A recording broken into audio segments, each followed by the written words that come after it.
Hello students, इस video में हम करने वाले हैं साइंस का सैम्पल पेपर जो 2022-23 के लिए रिलीज हुआ है। इसमें section A consist of 20 questions of 1 marks each, section B consist of 6 questions of 2 marks each, section C consist of 7 questions of 3 marks each, section D consist of 3 questions of 5 marks each and section E consist of 3 questions case based questions of 4 marks each.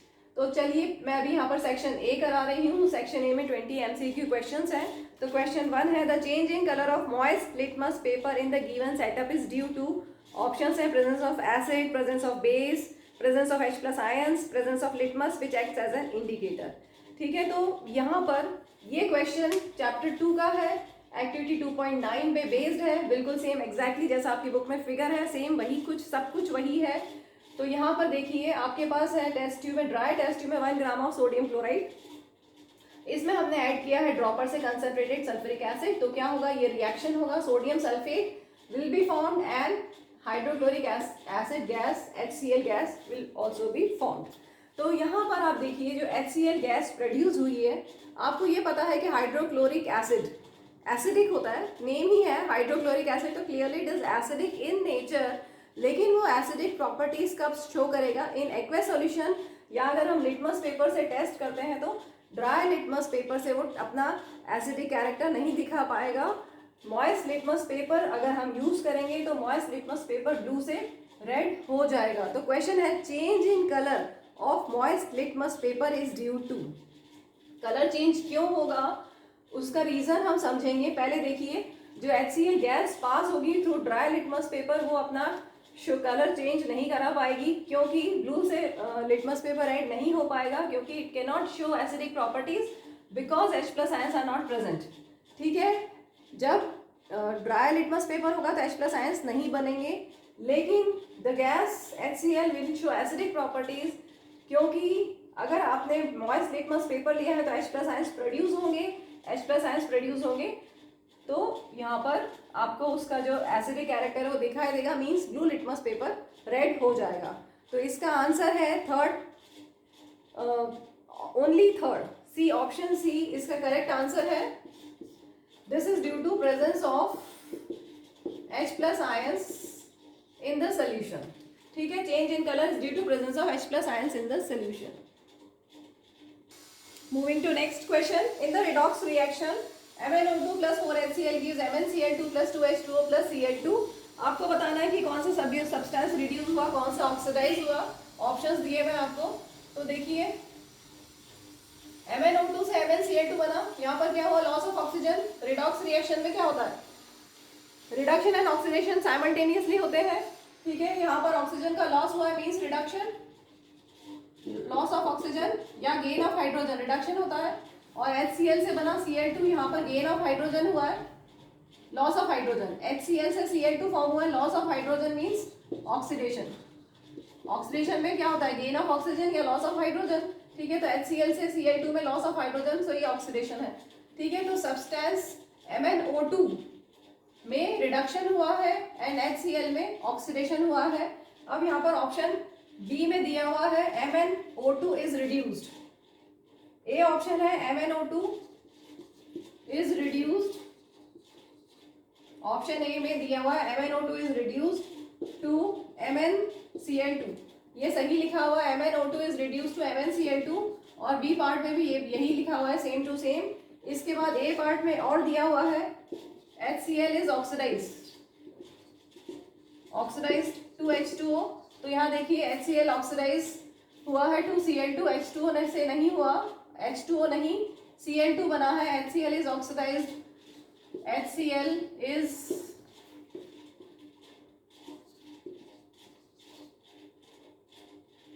To Cl2।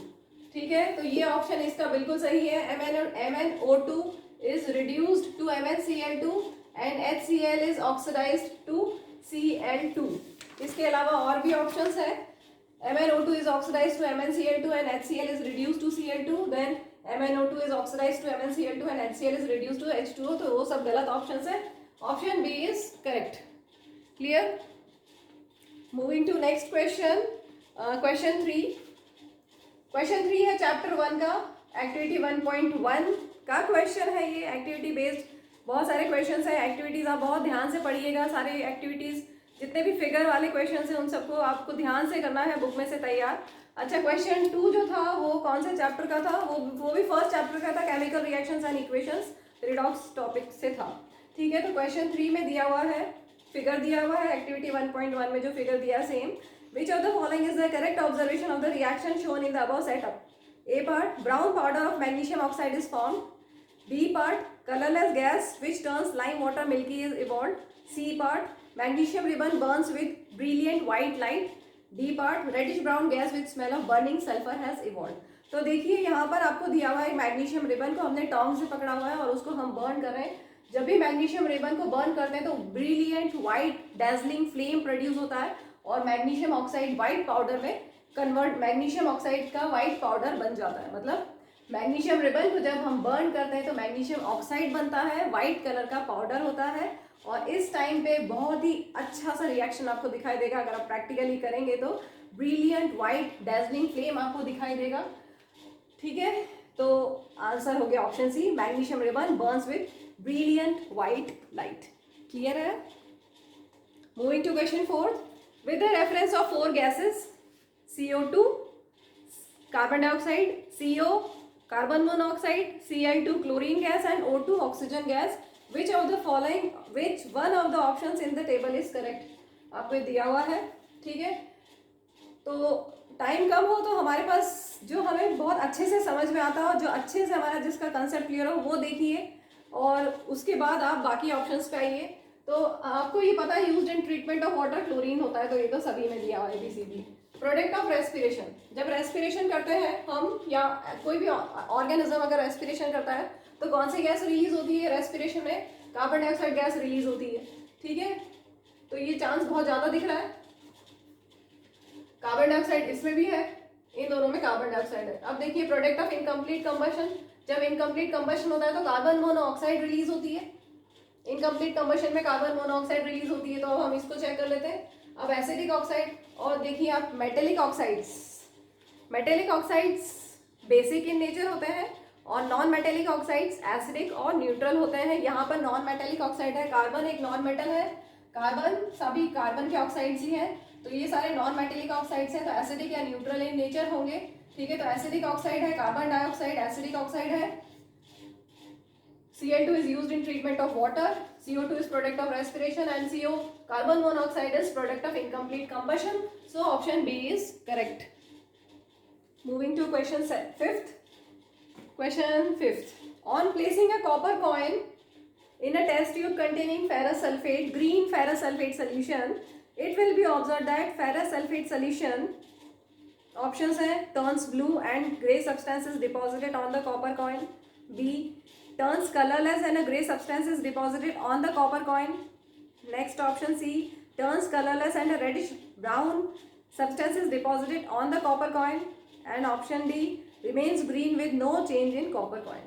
तो ये question आप displacement reaction से अगर आपने पढ़ा हुआ है तो आपको अच्छे से आ जाएगा। आपको रिएक्टिविटी सीरीज भी याद होना ज़रूरी है। रिएक्टिविटी सीरीज कैसे याद करेंगे, या फिर आप डायरेक्ट ऐसे याद कर लीजिए, या एक और दूसरा तरीका है इनके सिंबल्स को याद करने का। करीना ने कार मांगी, ऑल्टो जैन फरारी, फिर भी क्यों मिली सिल्वर ऑडी। यहाँ पर बीच में एच के लिए कुछ भी नहीं लिखा है मैंने, वापस देखो। के करीना, ना एन सोडियम, ने कार CA कार, MG मांगी, ऑल्टो जैन फरारी, फिर भी क्यों CU, मिली में मरकरी होता है, मरकरी का सिंबल Hg है, और silver Ag, Audi Au, gold. ठीक है, यहाँ पर देखिए इस रिएक्टिविटी सीरीज में कॉपर और आयरन कहाँ कहाँ पर है? ये आयरन है और ये कॉपर, तो which is more reactive? Iron is more reactive than copper. इस रिएक्टिविटी सीरीज में जो टॉप में मेटल्स हैं they are more reactivity and you as you go down in the reactivity series reactivity of metals decreases. Hydrogen is the only non-metal placed in this reactivity series. ठीक है, तो hydrogen से जितने भी ऊपर के हैं वो सब हाइड्रोजन को डिस्प्लेस कर सकते हैं, नीचे वाले नहीं कर सकते हैं। अभी यहाँ पर हमें आयरन और कॉपर पे कंपेयर करना है। Copper is less reactive than iron, so it will not displace iron. it will not be able to displace iron from its salt solution, so no reaction, there will be no reaction, so solution remains green with no change in copper coil. Clear हो गया? तो जो green colored solution था वो as it is रह जाएगा because copper is less reactive than iron, so displacement reaction will not take place. So option D is correct. Moving to next question, 6th. Anita added a drop of diluted acetic acid and diluted hydrochloric acid on pH paper and compared the colors. Which of the following is the correct conclusion? A part, pH of acetic acid is more than that of hydrochloric acid. B, pH of acetic acid is less than hydrochloric acid. C, acetic acid dissociates completely in aqueous solution. D, acetic acid is strong acid. ठीक है, तो यहाँ पर आपको dilute acetic acid दिया हुआ है, उसका फॉर्मूला होता है CH3COOH, डाइल्यूट HCl दिया हुआ है और आपको बताना है, ऑप्शंस मैंने रीड कर दिए हैं। पीएच पेपर पे अगर हम इनको एक एक ड्रॉप को ऐड करेंगे तो क्या होगा, देखिए आपको ये पता है हाइड्रोक्लोरिक एसिड बहुत स्ट्रॉन्ग एसिड होता है और एसिटिक एसिड बहुत वीक एसिड होता है। इतना वीक एसिड है एसिटिक एसिड कि इसको हम विनेगर में भी यूज़ करते हैं। विनेगर में acidic, vinegar is acidic acid, सुना होगा ना विनेगर, घर में पनीर बनाने में काम में लेते हैं हम विनेगर को, या फिर अनियन को फ्रेश रखने के लिए रेस्टोरेंट्स में आपने देखा होगा विनेगर सोल्यूशन में डाला हुआ रहता है, तो एसिटिक एसिड होता है, हम उसको कंज्यूम कर सकते हैं।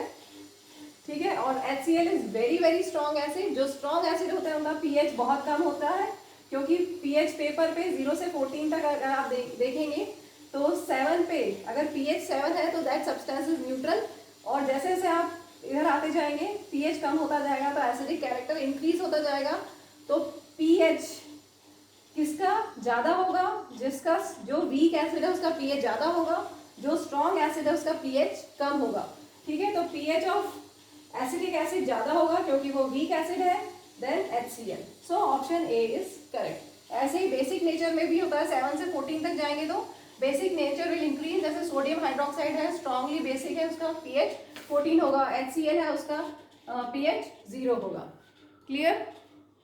Moving to next question, 7th, ये है कार्बन एंड इट्स कंपाउंड्स का, इससे पहले वाला था मेटल्स एंड नॉन मेटल्स का। ठीक है, एसिड बेस का। चलिए 7th क्वेश्चन करते हैं। आपको दिया हुआ the formula of 4 organic compounds is are shown below, A, B, C, D, ये आपको 4 फिगर दिए हुए हैं, फॉर्मुलेज गिवन है। Choose the correct option.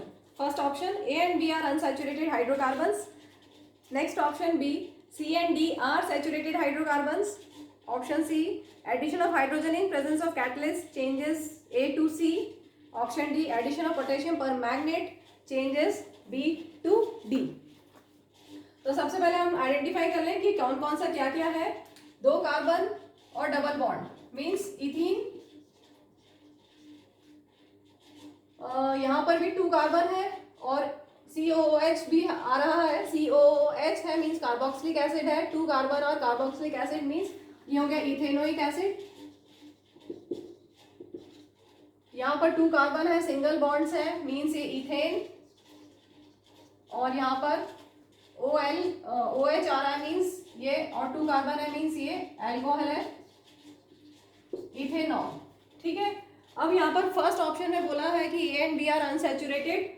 Unsaturated तो बिल्कुल सही है, अनसैचुरेटेड में डबल या ट्रिपल बॉन्ड होते हैं, राइट। अनसैचुरेटेड कंपाउंड्स में डबल या ट्रिपल बॉन्ड होती है और सैचुरेटेड में सिंगल बॉन्ड होती है, तो अनसैचुरेटेड तो है ये, लेकिन क्या, ये तो अनसैचुरेटेड हाइड्रोकार्बन है, लेकिन ये अनसैचुरेटेड कंपाउंड है, हाइड्रोकार्बन नहीं है। हाइड्रोकार्बन क्या होता है, जिसमें सिर्फ हाइड्रोजन और कार्बन हो। Compounds containing hydrogen and carbon only are hydrocarbons. तो यहाँ पर O ऑक्सीजन भी आ रहा है, इसलिए इसमें ऑक्सीजन भी आ रहा है। ठीक है, तो ये अनसैचुरेटेड तो है लेकिन हाइड्रोकार्बन नहीं है, इसलिए ऑप्शन ए हमने हटा दिया। इसके बाद नेक्स्ट ऑप्शन में दिया है C and D, सैचुरेटेड तो है, सैचुरेटेड है मतलब सिंगल बॉन्ड तो है, सैचुरेटेड हाइड्रोकार्बन बोला है तो ये तो है सैचुरेटेड हाइड्रोकार्बन, लेकिन ये सैचुरेटेड हाइड्रोकार्बन नहीं है क्योंकि यहाँ पर ऑक्सीजन आ गया। हाइड्रोकार्बन में सिर्फ हाइड्रोजन और कार्बन के कंपाउंड्स हो, सिर्फ compounds containing hydrogen and carbon only वो होते हैं हाइड्रोकार्बन्स। ठीक है, तो यहाँ पर ऑप्शन बी में C and D are saturated hydrocarbons, तो सैचुरेटेड तो है, सिंगल बॉन्ड तो है, ये तो सैचुरेटेड हाइड्रोकार्बन भी है, लेकिन साथ में डी भी लिखा हुआ है, डी के लिए भी यही लिखा हुआ है, तो इसलिए ये भी गलत हो गया। इसके बाद नेक्स्ट है addition of hydrogen in the presence of catalyst changes A to C, ये बिल्कुल सही है, ए से सी, यही तो होता है हाइड्रोजनेशन प्रोसेस, हमने पढ़ा है ना हाइड्रोजनेशन।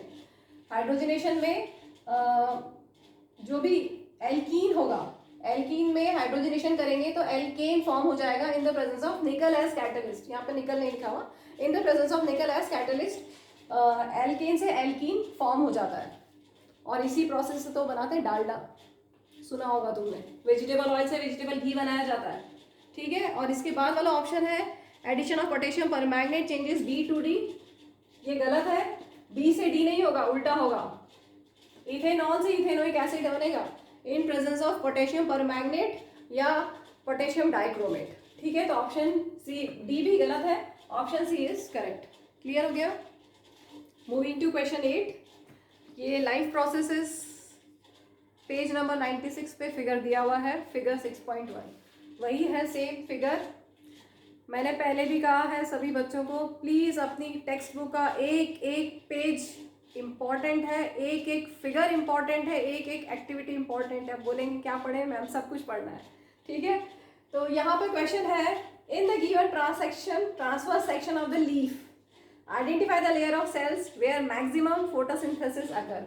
तो यहाँ पर सबसे पहले फर्स्ट सेकंड थर्ड फोर्थ को देख लीजिए, मैंने थोड़ा सा एक आपके पेपर में भी फिगर बना हुआ है और वैसा ही फिगर यहाँ पर आपकी टेक्स्ट बुक में भी है। अपर एपिडर्मिस होता है ये फर्स्ट पार्ट जो यहाँ पर लेबल किया हुआ है, first this is upper epidermis. नीचे वाला देखेंगे, नीचे वाला जो है ये पूरा लोअर एपिडर्मिस, इसके बीच में आते हैं मीजोफिल सेल्स। क्या है मीजोफिल सेल्स, इसमें से जो लॉन्ग आपको दिख रहे हैं structures they are called palisade mesophyll cells, और ये जो सर्कुलर दिख रहे हैं they are spongy mesophyll cells. दोनों में ही फोटोसिंथेसिस होता है, maximum photosynthesis palisade mesophyll cells और स्पंजी मीजोफिल सेल्स में होता है, इसलिए सेकेंड और थर्ड ऑप्शन करेक्ट है। पैलिसेड मीजोफिल सेल्स में क्या होता है, स्पेशलाइज्ड ऑर्गेनेलीज होती है, क्लोरोप्लास्ट, ये ऐसा बना हुआ है आपकी बुक में, they contain specialised organelles called chloroplast. Chloroplast में होता है chlorophyll which gives green colour to the leaf, ठीक है। पूरे में आप देख लीजिए, इस तरह से आपको मिल जाएगा। तो ये पैलिसेड मीजोफिल सेल्स में इस तरह से होता है, ठीक है। और इसके अलावा स्पॉन्जी मीजोफिल सेल्स है, यहाँ पर भी फोटोसिंथेसिस होता है, इन दोनों ही मीजोफिल सेल्स में फोटोसिंथेसिस होता है। इसके अलावा यहाँ पर होते हैं इनके बीच में एयर स्पेसेस होते हैं, एयर स्पेसेस या इंटरसेलुलर स्पेसेस आप देख सकते हैं स्पॉन्जी मीजोफिल सेल्स में के बीच में स्पेसेस होते हैं to allow CO2 and oxygen diffusion, ठीक है। क्लियर हो गया। So option B is correct, second and third में मैक्सिमम फोटोसिंथेसिस होगा।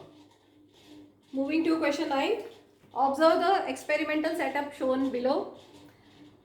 ये क्वेश्चन है अगेन चैप्टर 6 का, फिगर 6.4 है, एक्टिविटी 6.2। फिगर आपकी बुक में बना हुआ है, सेम वही फिगर पेपर में भी दिया हुआ है। Observe the experimental setup shown below. Name the chemical indicated as X that can absorb the gas. यहाँ पर हमने X कोई एक केमिकल रखा है that can absorb the gas which is evolved as a byproduct of respiration. Options are NaOH, QH, COH twice, K2CO3. तो जब भी रेस्पिरेशन होगा तो कार्बन डाइऑक्साइड गैस रिलीज होगी और कार्बन डाइऑक्साइड गैस को पोटेशियम हाइड्रोक्साइड एब्जॉर्ब कर लेता है। Potassium hydroxide is used here to absorb carbon dioxide, ताकि हम इस एक्टिविटी में आपने क्या शो किया है कि carbon dioxide is necessary for photosynthesis, तो उसके लिए हमने पोटेशियम हाइड्रोक्साइड लिया था यहाँ पर, और पोटेशियम हाइड्रोक्साइड कार्बन डाइऑक्साइड को एब्जॉर्ब कर लेगा ताकि हम एक्टिविटी में ये शो कर पाए कि carbon dioxide is necessary for photosynthesis. So option B is correct. इसमें ये पूरे सेटअप को बेल जार में रखा हुआ था, मैंने बनाया नहीं है फिगर में, बेल जार में रख के उसको सील भी कर देंगे ताकि कोई गैसियस एक्सचेंज ना हो और हमारी एक्टिविटी सक्सेसफुल रहे, ठीक है। मूविंग टू नेक्स्ट क्वेश्चन 10, ये चैप्टर 9 का क्वेश्चन है, चैप्टर 9 हेरिडिटी एंड इवोल्यूशन। बहुत ही इंटरेस्टिंग क्वेश्चन है। If a tall pea plant is crossed with pure dwarf pea plant then what percentage of F1 and F2 generation respectively will be tall. Options आपको दिए हुए हैं। एक चीज ध्यान दीजिएगा, यहाँ पर टॉल पी प्लांट लिखा है, ऐसा नहीं लिखा प्योर टॉल पी प्लांट। तो टॉल पी प्लांट अगर लिखा है तो टॉल ऐसा भी हो सकता है और ऐसा भी हो सकता है, ठीक है, ये तो पता है ना। टॉल है, टॉल डोमिनेंट कैरेक्टर होता है, डोमिनेंट कैरेक्टर को हम कैपिटल लेटर से डिनोट करते हैं, और जो रेसेसिव कैरेक्टर होता है, जो होता है लेकिन विजिबल नहीं होता है उस जनरेशन में, उसको हम स्मॉल लेटर से डिनोट करते हैं। तो टॉल बोला है तो टॉल ये भी पॉसिबिलिटी है, ये भी पॉसिबिलिटी।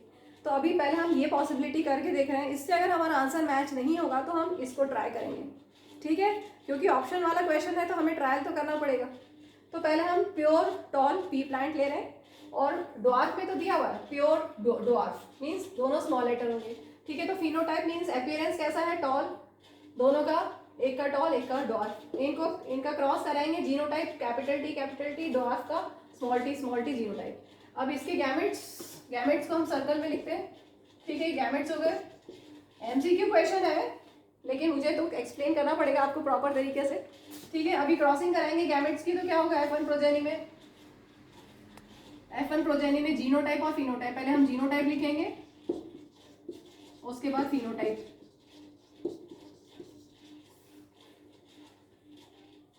F1 प्रोजेनी का, इसको इससे क्रॉस कराया तो क्या मिला, कैपिटल टी स्मॉल टी। इसका इससे कराएंगे तो capital T small T, then capital T small T, और again capital T small T. तो आपको कैसा मिला, सारे कैसे दिख रहे हैं, कैपिटल लेटर में सब में फर्स्ट एक लेटर कैपिटल है, मीन सारे टॉल हैं, सारे टॉल प्लांट्स। आपको F1 प्रोजेनी में सारे टॉल प्लांट्स मिलेंगे, मीन्स 100% टॉल।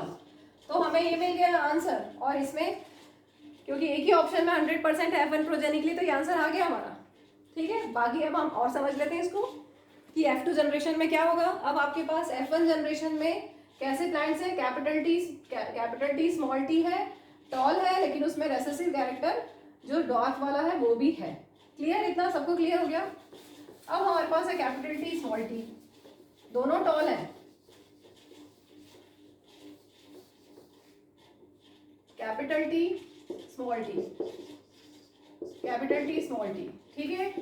तो गैमेट्स क्या हुए, capital T small T, capital T small T. Crossing करोगे आप तो क्या मिला, capital T then capital T small T, then capital T small T, then small T.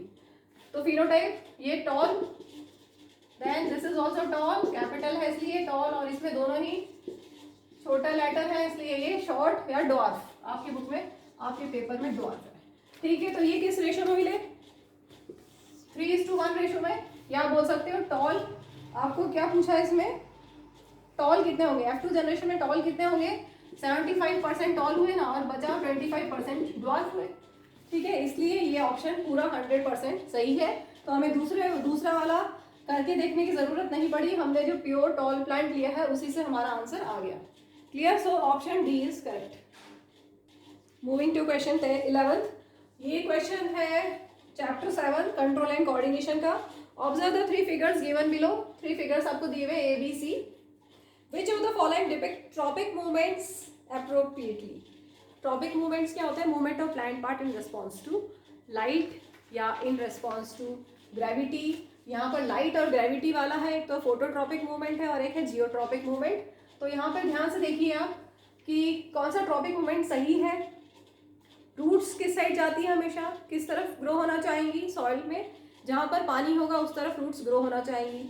और जो शूट पार्ट है, लीव्स हैं, वो किस साइड ग्रो होना चाहेंगी, जहाँ पर लाइट है, ताकि फोटोसिंथेसिस हो पाए प्रॉपर्ली, ठीक है। तो movement of plant part in response to light is called phototropism, and movement of plant part in response to gravity is geotropism. यहाँ पर फोटोट्रॉपिज्म, जो शूट सिस्टम है उसको फोटोट्रॉपिक मूवमेंट शो करना चाहिए, लेकिन इस केस में तो नीचे जा रहा है ये ग्रेविटी की तरफ शूट सिस्टम, यहाँ पर शूट सिस्टम ऊपर जा रहा है, यहाँ पर भी शूट सिस्टम ऊपर की तरफ जा रहा है। इसका मतलब ये दोनों पॉजिटिव फोटोट्रॉपिज्म शो कर रहे हैं, ठीक है। अब ग्रेविटी वाला देखो, movement of plant part in response to gravity,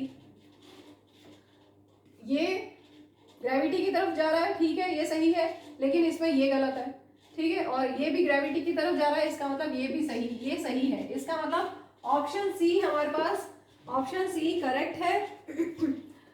इसमें shoot system is showing positive phototropism and root system is showing positive geotropism. ठीक है, क्योंकि रूट्स को पानी चाहिए तो वो नीचे की तरफ ग्रो होंगी, उनका डायरेक्शन नीचे की तरफ होगा जैसा कि यहाँ पर हुआ है। और शूट सिस्टम को लाइट चाहिए, लीव्स को लाइट चाहिए तो वो लाइट की तरफ बेंड होगी। Movement of plant part in response to light and movement of plant part in response to gravity. तो ये ऑप्शन सी करेक्ट है, सही ट्रॉपिक मूवमेंट यहाँ पर दिखाई दे रहा है। क्लियर। मूविंग टू क्वेश्चन 12, ये है how do organisms reproduce, chapter 8 का क्वेश्चन। और इसमें दिया हुआ था diagram shown below depicts pollination, choose the options that will show maximum variation in the offspring. तो सबसे पहले आपको पता होना चाहिए पॉलिनेशन क्या होता है। Pollination means transfer of pollen grains from anther to the stigma. Anther male part और स्टिग्मा फीमेल पार्ट। ठीक है, तो ट्रांसफर ऑफ पॉलन ग्रेन्स अगर होता है किसी भी एजेंट से, विंड, वाटर, इंसेक्ट, अलग अलग एजेंट से हो सकता है ट्रांसफर। तो ठीक है, पॉलिनेशन क्लियर हो गया। Transfer of anther from male part two stigma female part. अब पॉलिनेशन दो तरह से हो सकता है, सेल्फ पॉलिनेशन और क्रॉस पॉलिनेशन। सेल्फ पॉलिनेशन में फर्दर दो तरह से हो सकता है, जैसे कि अगर सेम ही एक ही फ्लावर में पढ़ा है ना, बायसेक्शुअल फ्लावर्स मेल और फीमेल पार्ट दोनों होता है। ठीक है, तो एक ही फ्लावर में मेल पार्ट से फीमेल पार्ट में अगर पॉलन ग्रेन्स ट्रांसफर हो जाते हैं तब दैट इज सेल्फ पॉलिनेशन। तो सेल्फ पॉलिनेशन यहाँ पर जैसे इन्होंने फिगर में जो दिया हुआ है वो यहाँ पर हो रहा है एक ही फ्लावर में, यहाँ पर इसमें सेम फ्लावर में पॉलिनेशन हो रहा है। ठीक है, तो ये सेल्फ पॉलिनेशन है, ए में हो रहा है सेल्फ पॉलिनेशन। ठीक है, ए में हो रहा है सेल्फ पॉलिनेशन। और सी में देखिए another flower of the same plant के दो फ्लावर्स के बीच में भी अगर ट्रांसफर होता है पॉलन ग्रेन्स का from anther to the stigma, तो ये भी सेल्फ पॉलिनेशन की कैटेगरी में आता है। तो ए और सी में सेल्फ पॉलिनेशन हो रहा है। क्लियर हो गया। सेल्फ पॉलिनेशन सेम फ्लावर में हो, सेम प्लांट के सेम फ्लावर में हो जाए, या सेम प्लांट के दूसरे फ्लावर में हो जाए, जैसा कि यहाँ पर फिगर में दिया हुआ है। क्लियर हो गया सेल्फ पॉलिनेशन। और क्रॉस पॉलिनेशन क्या होता है, क्योंकि सेल्फ पॉलिनेशन में सेम फ्लावर हो रहा है या another flower of the same plant, तो वेरिएशन बहुत कम आएगा, वेरिएशन आने के चांस कम रहेंगे। और अगर क्रॉस पॉलिनेशन होता है, क्रॉस पॉलिनेशन कैसे होगा, एक फ्लावर से दूसरे फ्लावर अलग अलग प्लांट्स के, another flower of a different plant of the same species same होना जरूरी है। ठीक है, तो एक फ्लावर से दूसरे फ्लावर अलग अलग प्लांट्स के फ्लावर्स के बीच में अगर होता है ट्रांसफर ऑफ पॉलन ग्रेन्स, जैसा कि यहाँ पर बी और डी में हो रहा है, तो क्रॉस पॉलिनेशन होगा। और क्रॉस पॉलिनेशन में मैक्सिमम वेरिएशन आता है। So option B is correct. Clear. Moving to question 13, ये इलेक्ट्रिसिटी चैप्टर का क्वेश्चन है, इलेक्ट्रिसिटी चैप्टर 12 का। ठीक है, तो यहाँ पे बोला है complete circuit is left on for several minutes causing the connecting copper wire to become hot. As the temperature of wire increases, the electrical resistance of the wire decreases, remains the same, increases or increases for some time and then decreases. तो देखिए आपको यहाँ पर तीन चीज़ें बहुत important याद रखनी है। मेटल्स में क्या होता है, एलॉयज में क्या होता है, और सेमीकंडक्टर्स में क्या होता है एज टेम्परेचर इंक्रीजेस। तो मैंने यहाँ पे लिख दिया है फॉर प्योर मेटल्स अगर टेम्परेचर इंक्रीज होता है तो रेजिस्टेंस इंक्रीज होता है। फॉर एलॉयज टेम्परेचर इंक्रीज होता है तो resistance is almost unaffected. And for semiconductors अगर टेम्परेचर इंक्रीज होता है तो रेजिस्टेंस डिक्रीज होता है। ये तीनों कंसेप्ट आपको अच्छे से याद होने चाहिए। तो यहाँ पर तो बोला है कॉपर की बात हो रही है, कॉपर प्योर मेटल है और प्योर मेटल में resistance increases as temperature increases. So option C is correct. Clear. आपको ये भी पता है ना जूल्स लॉ ऑफ हीटिंग, जैसे जैसे आप इलेक्ट्रिसिटी सप्लाई करते हैं तो टेम्परेचर इंक्रीज होता है अप्लायंस का, या वायर ऑल्सो बिकम हॉट। ठीक है, और कई जगह पर हमें हीटिंग इफेक्ट रिक्वायर्ड होता है और कई जगह पर हमें हीटिंग इफेक्ट रिक्वायर्ड नहीं होता। रिक्वायर्ड कहाँ होता है, जैसे इलेक्ट्रिक टोस्टर में, माइक्रोवेव ओवन में, गीज़र में हमें हीटिंग इफेक्ट चाहिए। और कई ऐसे अप्लायंसेज होते हैं जहाँ पे हीटिंग इफेक्ट नहीं चाहिए फिर भी हीटिंग इफेक्ट मिलता है हमें। ठीक है, जैसे आपका मोबाइल का चार्जर हो गया, वहाँ पे आपको हीटिंग नहीं चाहिए लेकिन फिर भी होती है। ठीक है, तो जूल्स लॉ ऑफ हीटिंग पढ़ेंगे डिटेल में इलेक्ट्रिसिटी चैप्टर में। अभी तो आप यहाँ ध्यान रखिए for pure metals, as temperature increases, resistance increases. So option C is correct. Moving to next question, question 14. ये है चैप्टर 13 का question. Chapter 13 magnetic effects of electric current. बड़ा ही मजेदार क्वेश्चन है, बड़ा ही इंटरेस्टिंग क्वेश्चन है, मेरा फेवरेट टॉपिक भी है. यहाँ पर बोला है a copper wire is held between the poles of a magnet. ये कॉपर वायर है, ठीक है, फिगर दिया हुआ है. A copper wire is held between, ऐसे तो दिखेगा नहीं, आप देख लीजिएगा अपने पेपर में. Copper wire is held between the poles of a magnet. और क्वेश्चन है the current in the wire can be reversed. The pole of magnet can also be changed over. In how many of the 4 directions shown the force act on the wire. Options है. तो इसमें 2-3 चीजें पहले आप समझ लीजिए. सबसे पहले यहाँ पर जब भी हमें फोर्स का डायरेक्शन फाइंड करना हो तो हम यूज करते हैं फ्लेमिंग्स लेफ्ट हैंड रूल. जब भी आपको force acting on the conductor find करना हो तो आप यूज करेंगे फोर्स या मोशन ऑफ द कंडक्टर या फोर्स. पेन मार्कर हमेशा गिर जाता है. मोशन ऑफ कंडक्टर या force acting on the conductor find करना है तो आप यूज करेंगे Fleming's left hand rule. Fleming's left hand rule के अकॉर्डिंगली क्या है, if you stretch your forefinger, middle finger and thumb of your left hand such that stretch out your forefinger, middle finger and thumb of left hand such that they are mutually perpendicular to each other, and if forefinger shows F for forefinger, F for field. If forefinger shows the direction of field, central finger C central finger, C for current. Central finger shows the direction of current, then thumb will point in the direction of motion of conductor or direction of force acting on the conductor. ठीक है, तो यहाँ पर एक तो ये चीज आपको याद रखनी है. इसके अलावा फील्ड का डायरेक्शन क्या होता है. फील्ड होती है नॉर्थ से इमर्ज और साउथ में मर्ज. अगर बार मैग्नेट होता है तो बार मैग्नेट में आपने पढ़ा हुआ है, अगर ये नॉर्थ है साउथ है तो नॉर्थ से इमर्ज होगी, साउथ में मर्ज होगी. नॉर्थ से निकलेगी, साउथ में मर्ज होगी, और अंदर देखोगे तो इस तरह से जाती है. ठीक है, अभी हम यहाँ समझते हैं. इधर नॉर्थ है, ये हॉर्सशू मैग्नेट है, इधर नॉर्थ इधर साउथ. ठीक है, तो नॉर्थ से इमर्ज होती है, नॉर्थ से निकलती है, साउथ में मर्ज होती है. तो फील्ड लाइंस का डायरेक्शन ये है. ठीक है, तो अब हमें ये देखना है फील्ड का डायरेक्शन अगर हम ऐसा रखते हैं और करंट का डायरेक्शन हमारे पास है तो फोर्स किधर लगेगा. अगर करंट, सपोज करंट हमने ऐसा लिया है, ये करंट का डायरेक्शन और ये फील्ड का डायरेक्शन. ठीक है, तो फोर्स किधर लगेगा. ये करंट वायर में ऐसे जा रहा है, ठीक है, फील्ड ऐसी है, ये म्यूचुअली परपेंडिकुलर हो गए. फिगर में नहीं बता सकते अभी, आप ऐसा समझ लीजिए. ये फील्ड है, इधर करंट है, ठीक है, म्यूचुअली परपेंडिकुलर दिख रहा है आपको. अपने फिंगर में जरूर करके देखिएगा. तो फोर्स किधर लगा, थंब किधर पॉइंट कर रहा है, अपवर्ड. तो फोर्स किधर लग रहा है, ऊपर की तरफ, अपवर्ड. ठीक है, अब अगर हम करंट का डायरेक्शन रिवर्स करें, सेंट्रल फिंगर करंट का डायरेक्शन रिवर्स करेंगे तो क्या होगा, ध्यान से देखिएगा. करंट का डायरेक्शन रिवर्स कर दिया तो किधर लगा, फोर्स डाउनवर्ड. ठीक है, तो force can act in upward और direction. Force can act in upward और direction, upward direction and downward direction.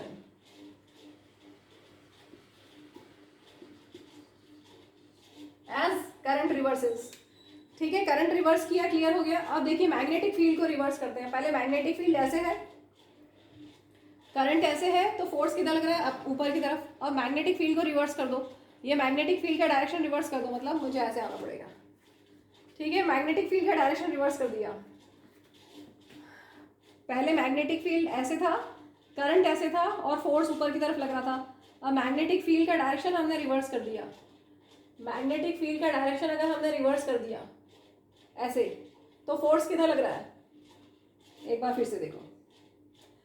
पहले मैग्नेटिक फील्ड ऐसे था, ठीक है, करंट ऐसे था और फोर्स अब ऊपर की तरफ लग रहा था. अब हमें मैग्नेटिक फील्ड का डायरेक्शन रिवर्स कर देना है, मतलब ये जो नॉर्थ से साउथ है और साउथ से नॉर्थ है वो रिवर्स कर दोगे आप.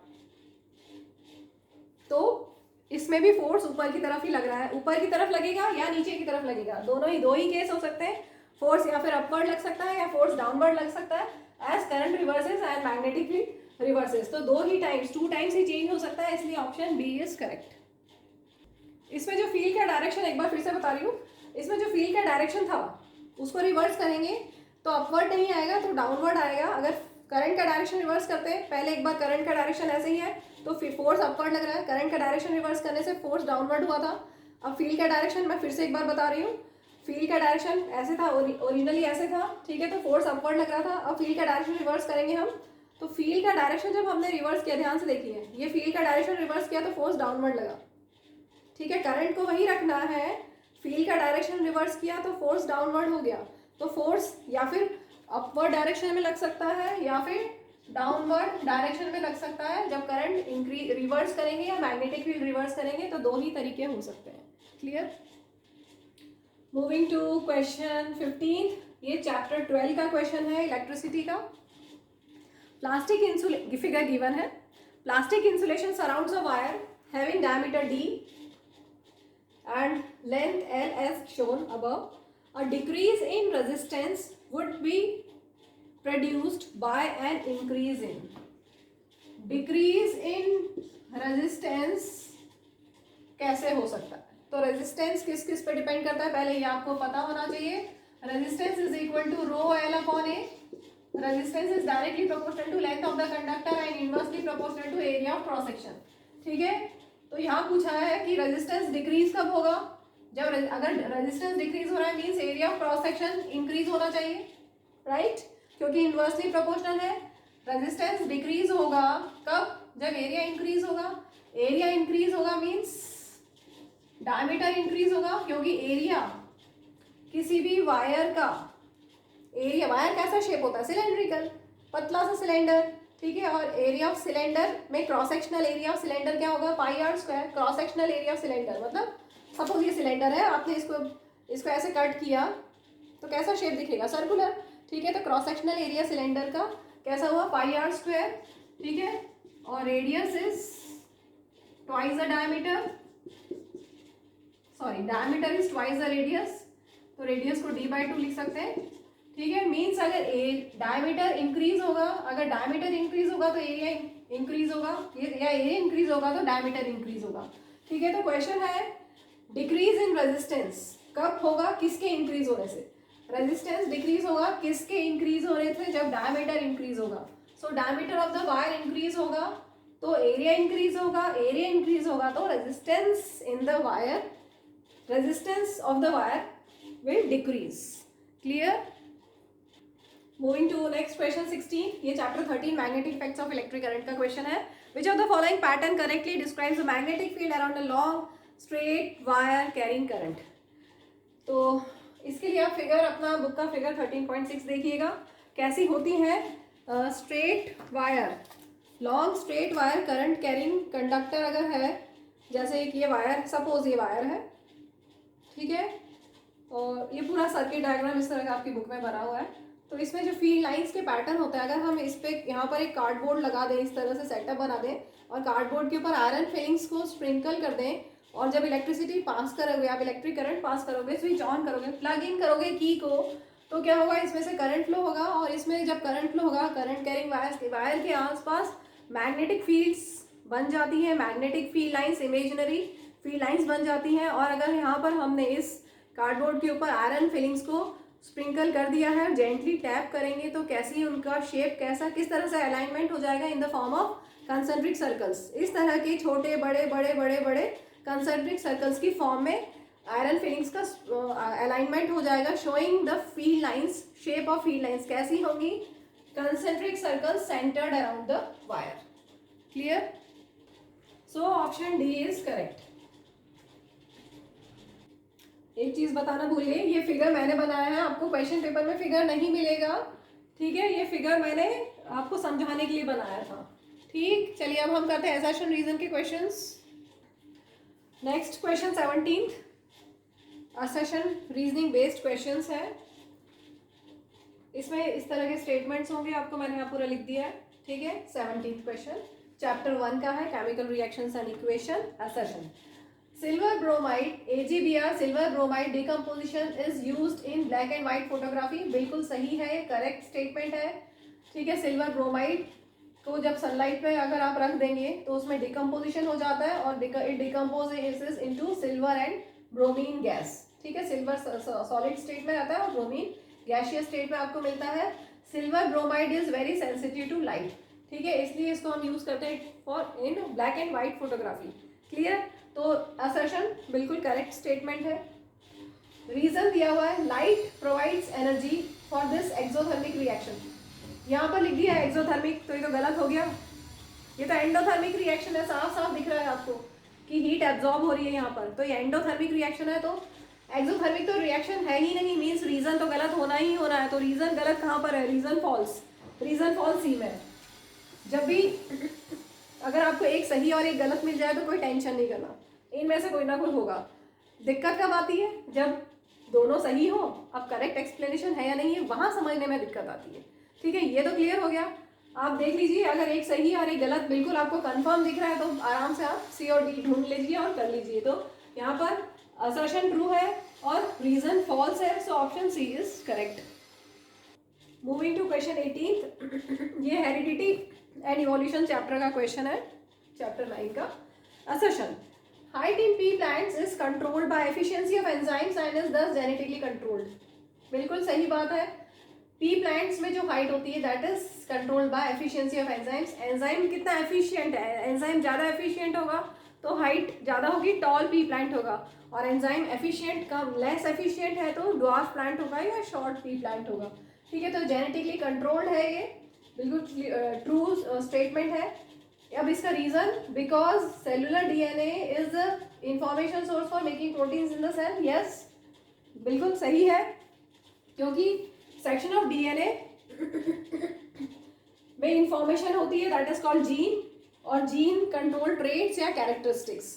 ठीक है, तो यहाँ पर हमारा असर्शन भी ट्रू है और रीजन भी ट्रू है। अब रीजन करेक्ट एक्सप्लेनेशन है या नहीं है ये हमें चेक करना है।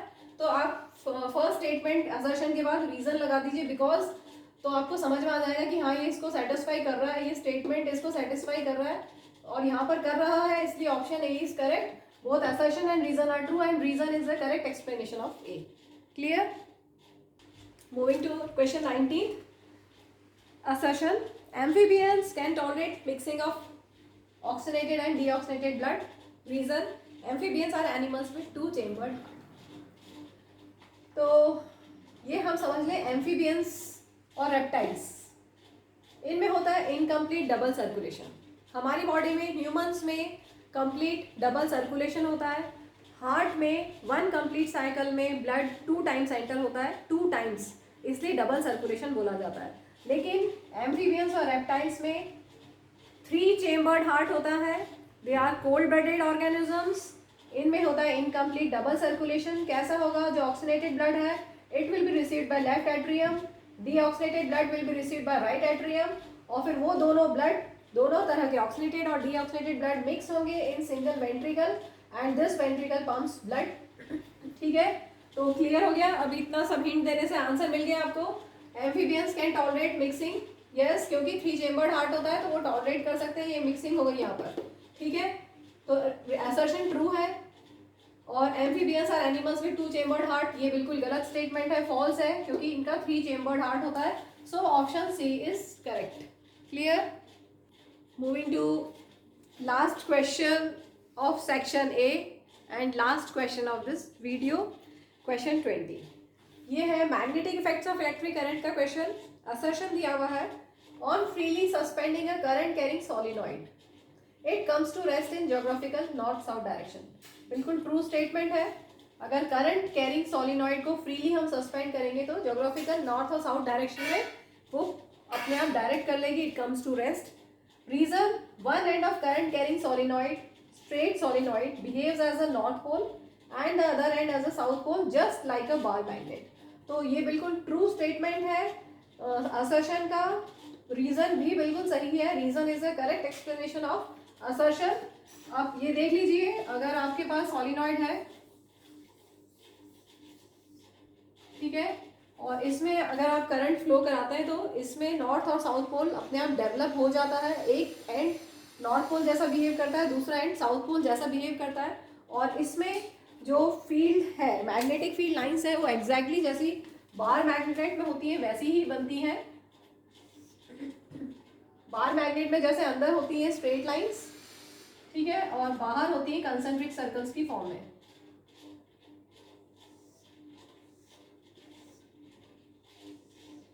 सॉरी कंसेंट्रिक सर्कल्स नहीं, इस तरह का पैटर्न बनता है, एक्सट्रीमली सॉरी, स्ट्रेट वायर में होता है कंसेंट्रिक सर्कल्स, इसमें कुछ इस तरह का पैटर्न बनता है, ठीक है, बार मैग्नेट में जैसा सॉलिनॉइड में भी बनता है।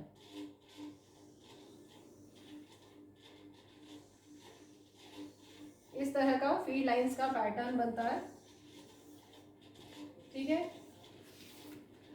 तो क्लियर हो गया, तो इसका ऑप्शन ए करेक्ट है, दोनों सही है, assertion is true and reason is the correct explanation of it। चलिए वीडियो को यहीं पे एंड करते हैं। Thank you, bye.